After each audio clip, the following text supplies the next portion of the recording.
Өөрхангай аймгийн Тарагт сумын Өгөөмөр аршаан сувилийн газар. Энд намрын налгар өдрүүдэд буюу 9 сарын 23-наас 24-нд бэлчээрийн үндэсний 8 дугаар форум боллоо. Энэ удаагийн форум мал аж ахуйн салбарын тогтвортой хөгжлийг хангахад малчин эмэгтэйчүүд болон залуучуудын оролцоос сэдэвтэй болсноороо онцлог юм. Форумаар 20 гаруй илтгэл мэдээллийг хэлэлцэж 4 бүлгийн хилцүүлэг өрнүүлсэн юм а. Мөн 10 гаруй ханын илтгэл тавигдсан байлаа. Асуудлыг хэрхэн яаж шийдэх юм, хамтдаа хэлэлцээ, гарц гаргалгаа гаргая гэж зориод ирсэн та бүхний өнөөдрийн энэ форумын арга хэмжээнд өндөр амжилт хүсье. Тэгээд албан ёсоор нээж байгааг мэдээлье. Та бүхэнд амжилт хүсье.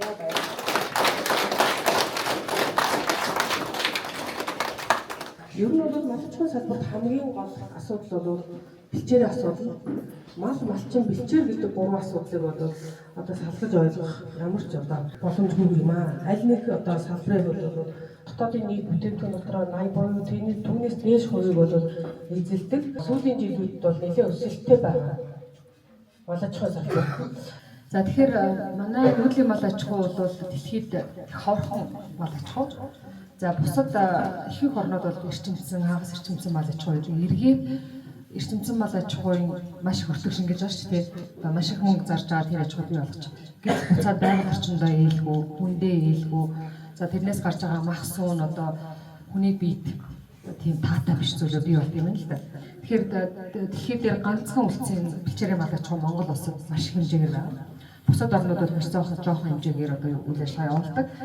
Тэр нь бол одоо байгаль орчиндөө ээлтэй, дээр нь бэлчээр биологийн төрөлцөл гэдэг юм аа дэлхийн нийтэд маш ховордож байгаа зүйл учраас Монголын мал аж ахуй малчдыг дэлхийн нийт анхаарлаа хандуулж байна. Дэлхийн нийтэд залуу малчтай асуудал зөвхөн одоо Монгол тулгараад байгаа биш. Ер нь бол мал аж ахуйтай, бэлчээрийн мал аж ахуйтай бүх оронд л залуу малчтай асуудал тулгарч байна.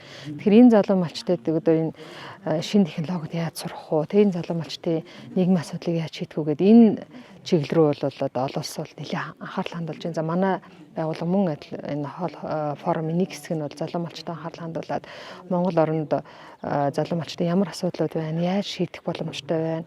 За энийг одоо цааш нь яаж хөрөх үү гэдэг өнөөдрийн одоо форумын нэг гарах үр дүн. Мал аж ахуйн үйлдвэрлэлт нөгөө зах зээлийн системүүдийг бэхжүүлэх, малчдын хошооны тогтолцоог бэхжүүлэх.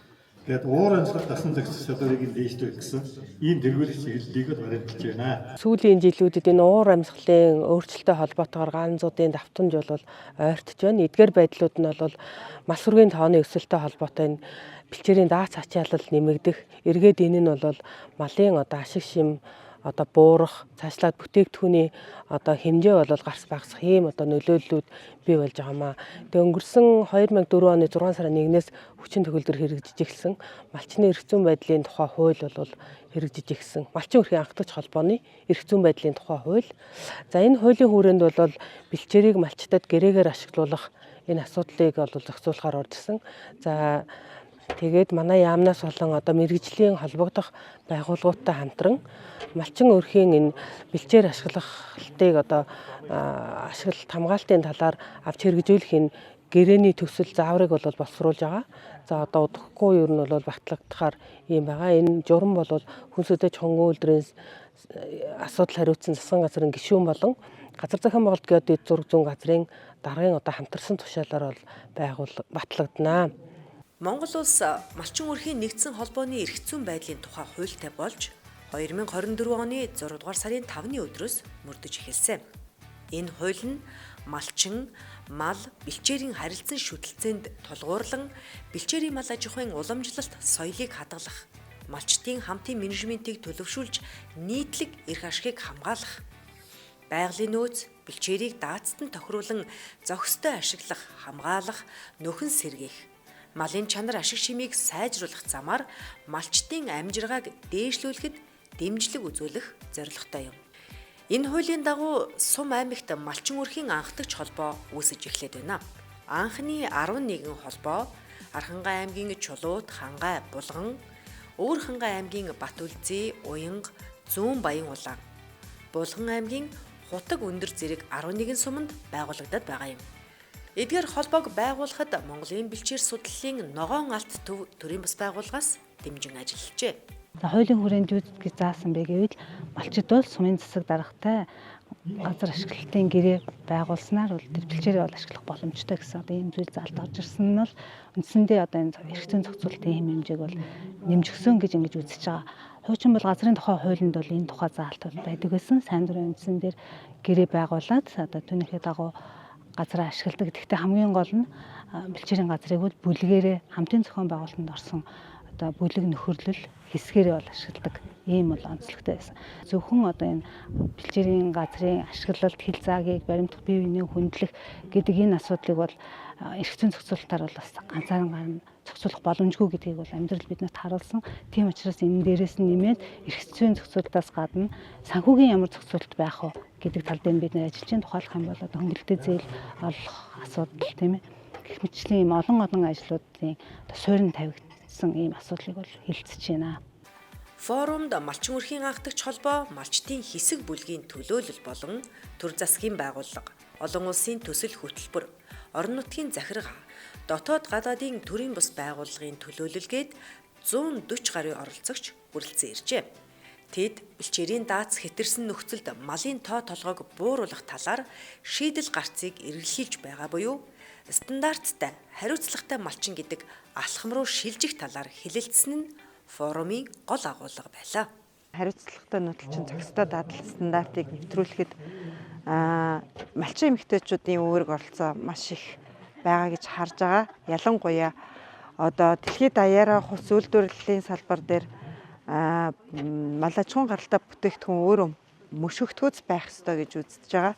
За мөшөгтгөөц байна гэдэг маань юу хэлж байгаа вэ гэхээр нөгөө малын үр төл хэлтүүлэгчийн бүртгэл, үр төлийн бүртгэл, мал эмнэлгийн үзлэг үйлчилгээний бүртгэл, за малаас гарч байгаа бүх төрлийн мал аж ахуйн гаралтай түүхий эдийн бүртгэлүүд гэсэн энэ бүх бүртгэлүүд бүгдээрээ нийлэхээр мөшөх тогтолцоог бий болгож байгаа. Яг бид нар нөгөө бэлчээрээ сайжруулах гадал чадлынхаа хэрээр л өөрсдөө ч гэсэн өвлгөр дураал болоод бас малчин залуучууд ч гэсэн өөрсдийнхөө хэмжээнд ингээл ерөнхийдөө бол ойлголтоо өгөхөөр хичээгээд тиймэрхүү байдлынхаа шатанд яваад ах шиг байна одоохондоо бол тий. Ерөнхийдөө одоо хөдөө нутагт чи ерөнхийдөө 1-2-ороо л хүмүүс амьдарч шít. Хүүхдүүд нь сургууль соёл зарим нь амьдрал нэтэр болоод явцгаацаа одоо тэгэл ерөнхийдөө нэг юм уу 2-ороо л үлдсэн улсууд чи нэгдээд ингээд хоршоо байгуулад хамтын хүчээр юм хийнэ гэдэг чи өөр болоод шít тий.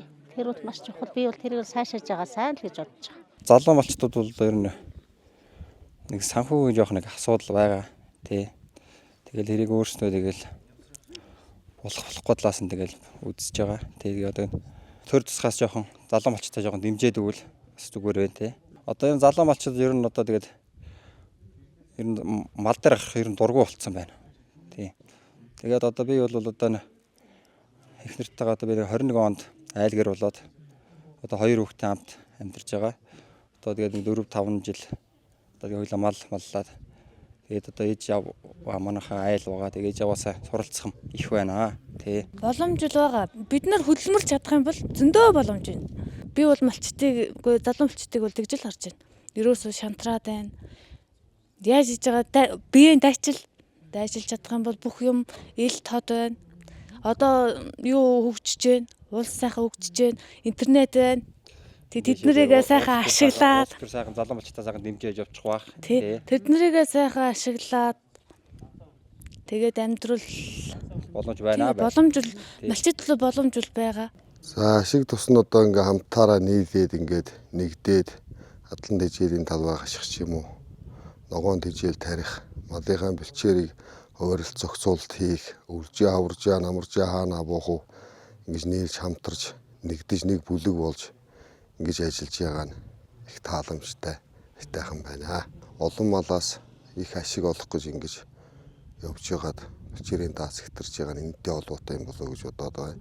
Тэгээ одоо энэ төсөл явуулж байгаагаар малын тоо толгоон бариад чанаржуулаад 100 мал маллах уу, 1000 мал маллах уу гэдэг энэ юуг ингээд тогтолцоог шийдэж өгөх гэж ингэж ийм сургалт зохион байгуулад явж байгаад нь талархаж байна. Тэгээд малчтыг бол иймэрхүү сургалт хөтөлбөртүүд хамруулах нь зөвөө гэж үзэж байна.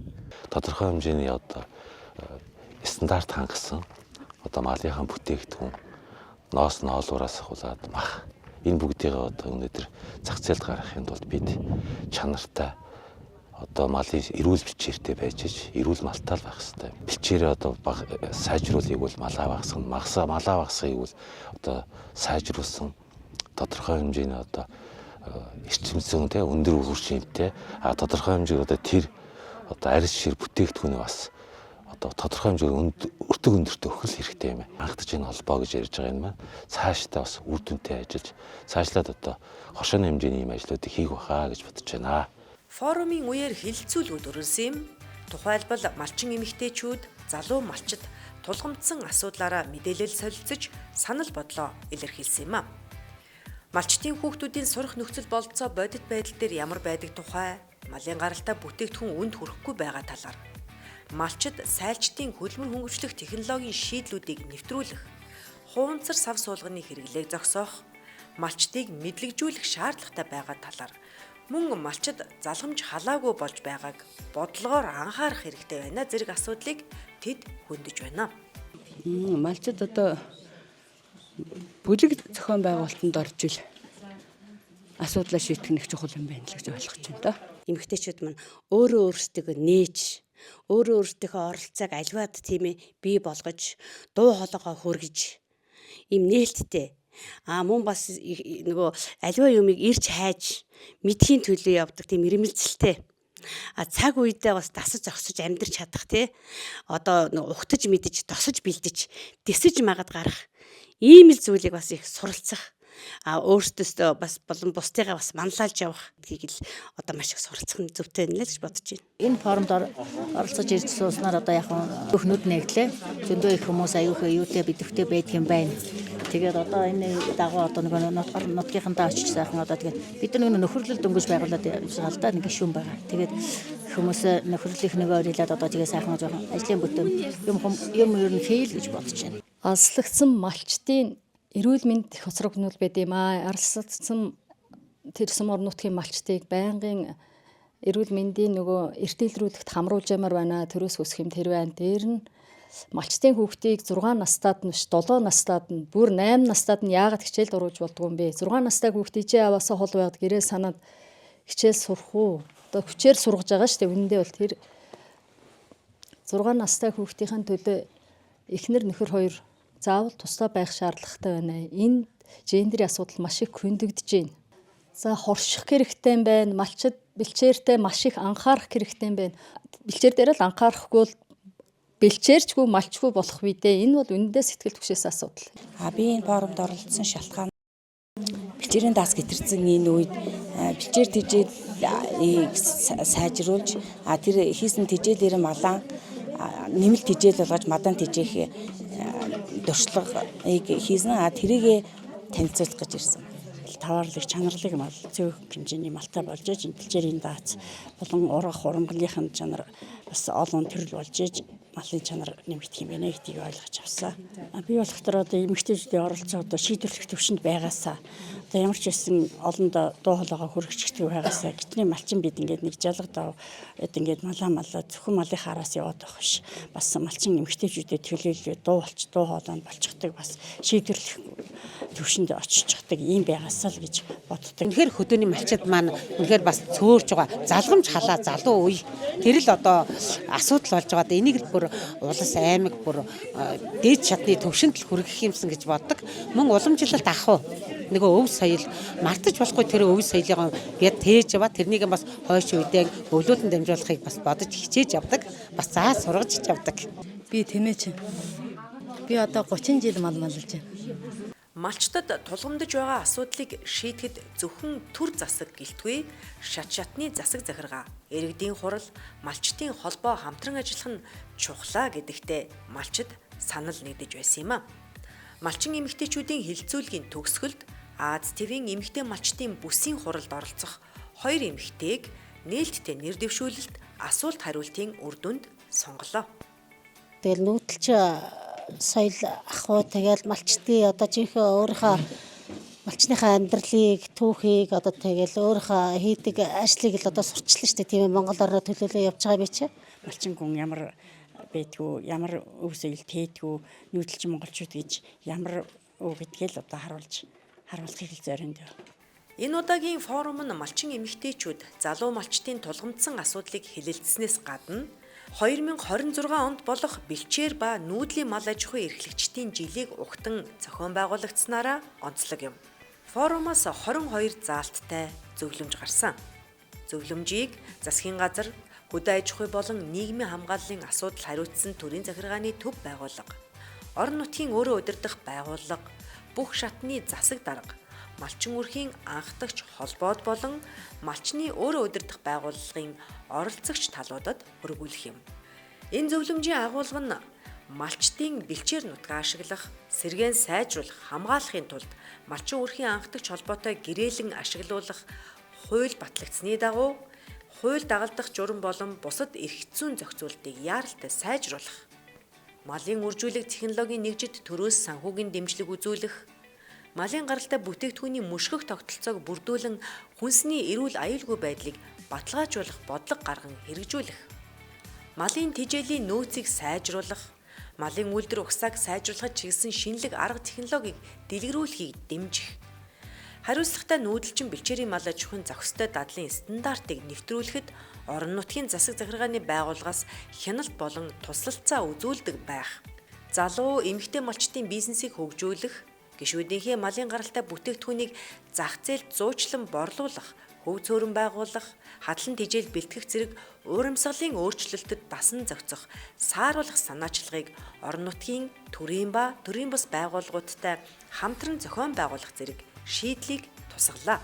Тэрчлэн нэгдсэн үндэсний байгууллагын ерөнхий ассамблеагаас 2026 оныг олон улсын бэлчээр ба нүүдлийн мал аж ахуйн эрхлэгчдийн жил болгон зарласантай холбогдуулан уурамсгалын өөрчлөлтийн нөлөөллийг бууруулах, дэлхийн тогтвортой хөгжлийн зорилтуудыг хэрэгжүүлэх, нүүдэлчдийн өв соёл, бэлчээрийн мал маллгааны байгальд ээлтэй үнэт уламжлалаа хадгалан ирээдүйн үедээ өвлүүлэх үүсэд идэвхтэй манлайлан оролцохыг форумд оролцогчид уриалсан юм а.